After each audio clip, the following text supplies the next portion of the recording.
जय हिंद छात्रों। इस वीडियो में हम समझेंगे F बराबर R बटे 2 का संबंध, मतलब फोकस और वक्रता केंद्र के बीच में संबंध अवतल दर्पण के माध्यम से। तो देखिए, सबसे पहला हमारा इसमें काम क्या रहेगा कि चित्र को बनाना पड़ेगा। चित्र बनाएंगे, सबसे पहले अवतल दर्पण बनाएंगे, उसमें फिर A से B एक प्रकाश किरण डालेंगे जो कि टकराने के बाद मुख्य फोकस से होकर जाएगी, और फिर यहाँ पे एक अभिलंब खींचेंगे जिसकी डिस्क्रिप्शन क्या होगी। माना M1 M2 एक अवतल दर्पण है, माना M1 M2 एक अवतल दर्पण है जिसका ध्रुव P मुख्य फोकस है, वक्रता केंद्र C है। देखिए थोड़ा सा हम इसमें से ये बाहर निकाल रहे हैं, जैसे ये दर्पण लिया था हमने, देखिए ये ऊपर का हिस्सा, यहाँ से प्रकाश किरण आई, टकरा के निकल गई और बीच में ये एक अभिलंब टाइप में था। अगर हम इसको सीधा कर दें, देखो यहाँ पे, तो ऐसा एक दर्पण बनेगा और ये प्रकाश किरण आई और ये टकरा के निकल गई।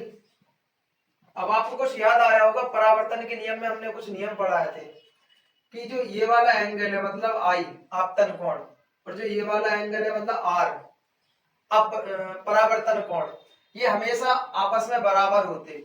मतलब कौन कौन से एंगल बराबर होंगे, ए बी सी। कौन कौन से, देखो यहाँ पे ए, यहाँ पे ए था, या बी, यहाँ पे बी लिख दो, और सी यहाँ पे था, ए बी सी। देखिए कोण ए बी सी, कोण ए बी सी, जो एंगल होता है उसको हमेशा बीच में रखा जाता है। जैसे जो ये कोण है आई, तो इसको बी पॉइंट पर है तो इसको हमेशा बीच में रखा जाता, बराबर किसके है, कोण बी सी एफ के, या सी बी एफ के, कोण सी बी एफ, कोण सी बी एफ के। ये कौन सा नियम है, परावर्तन का नियम।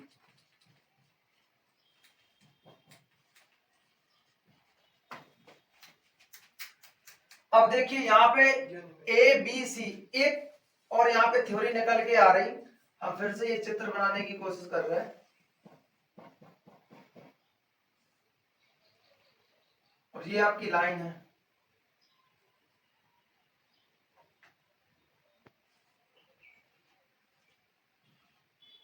ऐसा ही तो है कुछ यहाँ पे, देखो।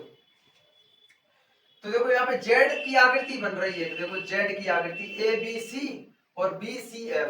देखिए यहाँ पे हम फिर से निकाल रहे हैं, ये ए बी जेड, यहाँ पे देखो जेड की आकृति बन रही है ये वाली।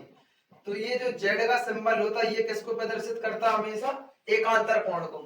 तो कोण देखो ए बी सी, कोण ए बी सी बराबर किसके हैं, बी सी एफ के। यहाँ पे ये प्रकाश किरण थी, बी सी एफ के, कोण बी सी एफ के। ये कैसे कोण है, एकांतर। जहां कहीं भी ऐसा सिंबल लग जाए जो जेड की आकृति को व्यक्त करे, ये किसको व्यक्त करेगा, हमेशा एकांतर कोण को। आप लोग चाहो तो स्क्रीनशॉट ले सकते हैं इसका। चलो देखो, दो कोण एबीसी बराबर सी बी एफ, कोण एबीसी बराबर बी सी एफ। जब एबीसी का मान ये है, इसमें भी एबीसी का मान ये है, तो ये पहला समीकरण हो गया, ये दूसरा हो गया। इन दोनों से हम क्या निकालेंगे, समीकरण तथा दूसरे से। जब ये दो आपस में, तो ये मान लो हट गए, कैसे, देखो कोण सी बी एफ बराबर कोण बी सी एफ, ये हो जाएंगे। अब नोट कर लो थोड़ा सा, या स्क्रीनशॉट लेना हो तो स्क्रीनशॉट ले लीजिए, तो लिया थी।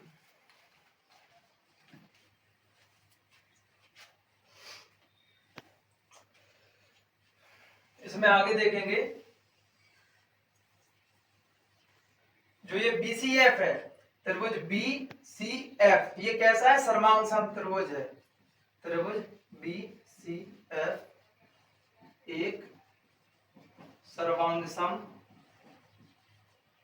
त्रिभुज है, जिसके देखो सर्वांग सम त्रिभुज क्या होता है, उसके कोणों के सामने की जो भुजाएं होती हैं वो बराबर होती। कौन कौन सी होंगी इसमें, देखो BF बराबर PF, जो BF बराबर सॉरी CF, इसमें BF बराबर किसके होगा, CF के। अब इसमें क्या होगा, हमने आपको एक बात बताई थी द्वारक के बारे में, पिछली वीडियो में जो हमने बताई थी वक्रता केंद्र, मुख्य फोकस, इन्हीं सब की जब परिभाषा बता रहे थे तो इसमें एक शब्द और बताया था द्वारक क्या होता। तो इसमें हम बताएंगे कि देखो यहाँ पे हमने डॉट डॉट डॉट की है कुछ लाइनें, इसमें ये किसको रिप्रेजेंट कर रहा, द्वारक को रिप्रेजेंट कर रहा, द्वारक को रिप्रेजेंट कर रहा है। देखो यहाँ पे अगर बी पॉइंट है, अगर हम बी पॉइंट यहाँ पे माने तो मतलब क्या है, दर्पण का द्वारक कैसा है, छोटा है। तो यहाँ पे हम क्या लिखेंगे, दर्पण का द्वारक छोटा होने के कारण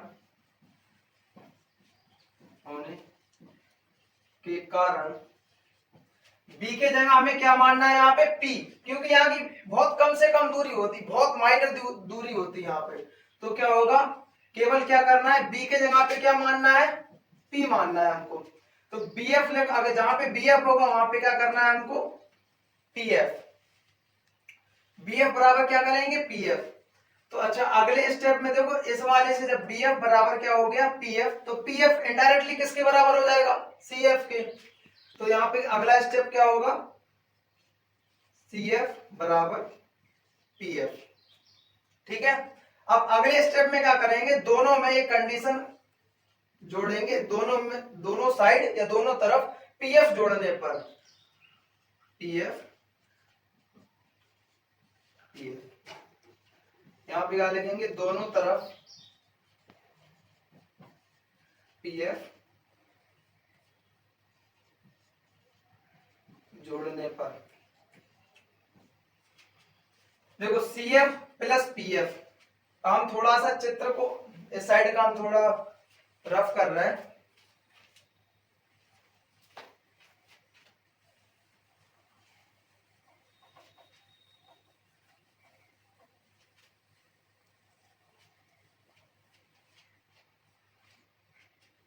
देखिए CF और PF, सबसे पहले केवल हम मुख्य अक्ष निकाल रहा है बाहर।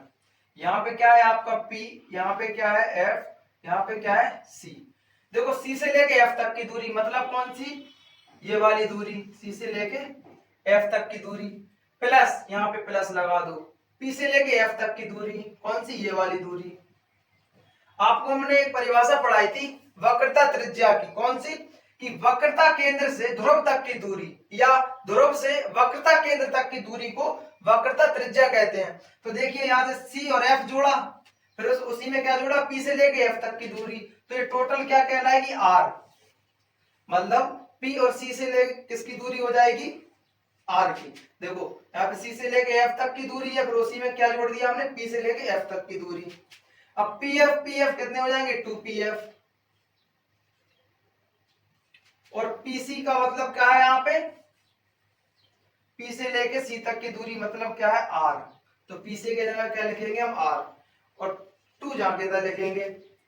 और क्या है इसमें PF, अब याद करो आप जो हमने पिछली वीडियो में बताया था कि ध्रुव से लेके मुख्य फोकस तक की दूरी को क्या बताया था, फोकस दूरी। ध्रुव से मुख्य फोकस की दूरी को क्या कहते हैं हम, फोकस दूरी। तो यहाँ पे भी तो वही बता रहा है, देखो P से लेके F तक की दूरी या ध्रुव से लेके मुख्य फोकस तक की दूरी को F कहेंगे। अब यहाँ पे देखिए R बराबर 2 गुणा में है, अगर पक्षांतर करके उस साइड ले जाए किसमें हो जाएंगे, भाग में, F जहां कितना लिखे रहेगा। ये कौन सा संबंध करवाया, F बराबर R/2। और अगर आपको स्क्रीनशॉट लेना हो तो स्क्रीनशॉट ले सकते हैं।